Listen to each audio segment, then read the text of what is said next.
దేశీయ మార్కెట్లలో వరుసగా రెండో రోజు లాభాలు బట్పట్టాయి. పశ్చిమాసియాలో యుద్ధం ముగింపు దిశగా సంకేతాలు, ఆయిల్ ధరలు తగ్గటం లాంటి పరిణామాలతో అంతర్జాతీయ మార్కెట్లు పుంజుకున్నాయి. ఈ ప్రభావంతో దేశీయ మార్కెట్లు జోరు మీదున్నాయి.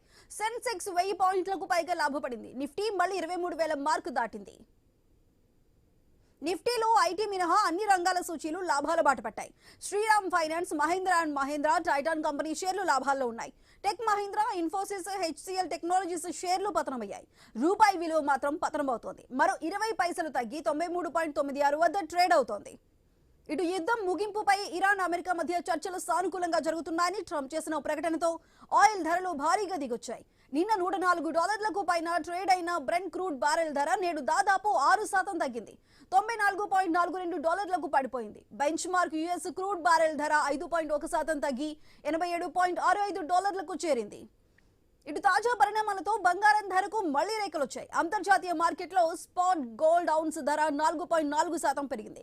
ప్రస్తుతం $4,594 వద్ద ట్రేడ్ అవుతోంది. అటు ఔన్స్ వెండి ధర $73 పైనే ఉంది. కమోడిటీ ఎక్స్చేంజ్ లో ఏప్రిల్ కాంట్రాక్ట్ కు సంబంధించి 10 గ్రాముల బంగారం ధర 3.85% పెరిగింది. ప్రస్తుతం ధర 1,44,257కు చేరింది. మే డెలివరీ కాంట్రాక్ట్ కు వెండి ధర 5.51% పెరిగింది. ప్రస్తుతం కేజీ 2,36,000గా ఉంది. హైదరాబాద్ లో 24 క్యారెట్ల 10 గ్రాముల బంగారం ధర 1,49,000 పైనే ఉంది. కిలో వెండి ధర 2,41,000 పలుకుతోంది.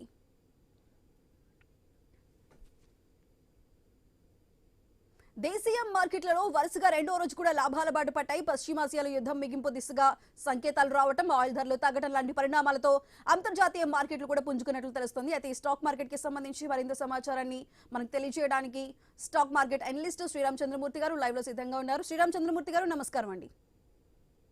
నమస్తే అండి. సో ఈ 2 రోజులుగా కూడా స్టాక్ మార్కెట్లు రైజింగ్ లోనే ఉన్నాయి. సో ఇటు యుద్ధం ముగుస్తుంది అంటాం, అదేవిధంగా ఆయిల్, బ్రెంట్ క్రూడ్ ధర తగ్గటం కూడా దీనికి సంకేతంగా చెబుతున్నారు. మరి స్టాక్ మార్కెట్ ఏ విధంగా ఉండబోతుందండి? ఈ ఇరాన్, ఇజ్రాయెల్, అమెరికా యుద్ధం వల్ల మనకి ఇండియన్ స్టాక్ మార్కెట్స్ భారీగా పతనమైనాయి. అయితే ఎప్పుడైతే ఈ యొక్క చర్చలు జరుగుతున్నాయని నిన్న ట్రంప్ గారు ఎప్పుడైతే పెట్టారో అప్పుడే ఆ మార్కెట్స్ అన్ని కూడా రివర్సల్ అవటం స్టార్ట్ చేశాయి.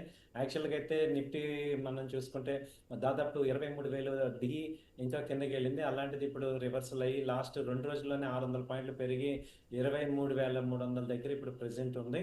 అలాగే మనం చూసుకుంటే ఇక్కడ సెన్సెక్స్ కూడా దాదాపు 75,000 దగ్గర రికవర్ అయింది. దాదాపు 72,000 నుంచి 3,000 పాయింట్లు ఈ 2 రోజుల్లోనే రికవర్ అయిందంటే ఇండియన్ స్టాక్ మార్కెట్లో ఉన్న కెపాసిటీ ఏంటో అందరికీ మనం అర్థం చేసుకోవచ్చు. చాలా కంపెనీస్ ఇప్పుడు లో లెవెల్స్లో వచ్చి మరీ అట్రాక్టివ్గా ఉన్నాయి. కాబట్టి చాలామంది న్యూ ఇన్వెస్టర్స్ అందరూ వెయిటింగ్ చేస్తున్నారు ఈ ఆపర్చునిటీ కోసం. సో వాళ్ళందరూ కూడా ఇది ఒక మంచి ఎంట్రీ పాయింట్ కింద తీసుకొని బయింగ్ జరుగుతుంది.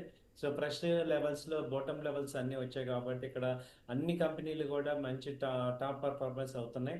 ముఖ్యంగా చూసుకుంటే ఇవాళ టాప్ పర్ఫార్మర్ తీసుకుంటే శ్రీరామ్ ట్రాన్స్పోర్ట్ ఫైనాన్స్, ఇది లాస్ట్ 2 డేస్లోనే 10% పెరిగింది. 900 నుంచి ఇప్పుడు ఇవాళ చూసుకుంటే 4.5% పెరిగింది. అలాగే ట్రెంట్ 3%, అల్ట్రాటెక్ సిమెంట్ అయితే దాదాపు 10,000 నుంచి ఇప్పుడు 11,000 వచ్చింది, 1000 పాయింట్లు పెరిగింది. అలాగే అదాని ఎంటర్ప్రైజ్ కానీ, IndusInd Bank, Bajaj Finance, Adani Ports, Jio Finance, LNT అయితే మిడిల్ ఈస్ట్లో మొన్నటి దాకా బాగా డిస్టర్బెన్స్ అని చెప్పి 3,300 దాకా వచ్చింది. అక్కడి నుంచి ఇప్పుడు 300 పాయింట్స్ పెరిగింది లాస్ట్ 2 డేస్లో. ఇప్పుడు ఇవాళ కూడా 3% పెరిగింది. సో ఎల్ఎన్టీ చూసుకుంటే దాదాపు 4,000 నుంచి ఫాల్ అయింది. అలాగే గ్రాసిమ్ కానీ, టైటాన్ కానీ, బజాజ్ ఫిన్సర్వ్, ఈ కంపెనీలు ఆల్ టాప్ 200 కంపెనీస్ కూడా మినిమమ్ 5% నుంచి 4% ర్యాలీ అయితే వస్తున్నాయి. ఇంకా పెరిగే అవకాశాలు కనపడుతున్నాయి. ఎందుకంటే ఈ ఇరాన్ కూడా చర్చలకి ఒప్పుకోవడం జరిగింది. అలాగే క్రూడ్ అనేది ఇప్పుడు తగ్గింది. ఎప్పుడైతే ఇప్పుడు ఈ ఆర్మర్ జల్సందిగా కూడా ఫ్రీ అయితే మాత్రం ఇంకా బాగా క్రూడ్ ఆయిల్ తగ్గేటట్టు కనపడుతుంది. అది కనుక జరిగితే మళ్ళీ స్టాక్ మార్కెట్స్ అన్నీ కూడా మునుపటిలాగా పుంజుకుంటాయి. మళ్ళీ 24,000 నిఫ్టీ ఎప్పుడైతే ఎక్స్పెక్ట్ చేసామో ఆ రేంజ్కి వచ్చే ఛాన్సెస్ ఉన్నాయి. ఓవరాల్గా చూస్తే ఇప్పుడు మీరు ప్రేక్షకులందరూ చూసుకుంటే నిఫ్టీ 26,000 నుంచి 23,000కి వచ్చిందంటే 3,000 పాయింట్లు కరెక్షన్ వచ్చింది. అలాగే బ్యాంక్ నిఫ్టీ వచ్చి బ్యాంకింగ్ స్టాక్స్ అన్ని 62,000 నుంచి 52,000కి వచ్చేది, దాదాపు 10,000 పాయింట్స్ పెరిగింది.